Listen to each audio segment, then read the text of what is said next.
Nilagay ko na yung marinated chicken.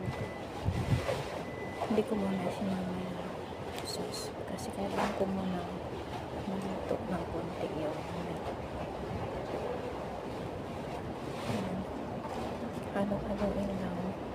Tapos lakasan ng apoy para medyo maluto yung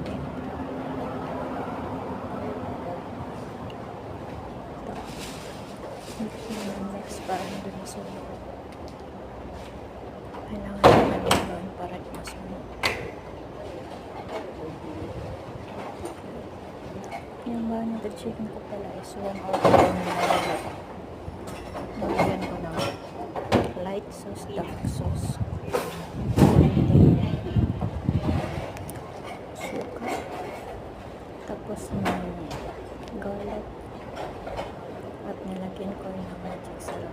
Tsaka nag-add na rin ako dyan ng chili. Optional lang yan.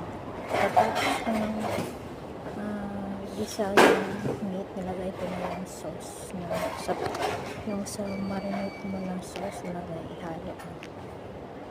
Tapos i-mix mo, simmer mo lang ng about 10 minutes hindi ng apoy hanggang sa mag-dry na siya. Ayan, maya luto mo lang. Good for 2 people na pala makakain ito kung may rice na ako. Happy lunch. Ayan, luto na ang chicken adobo ko. Thank you for watching.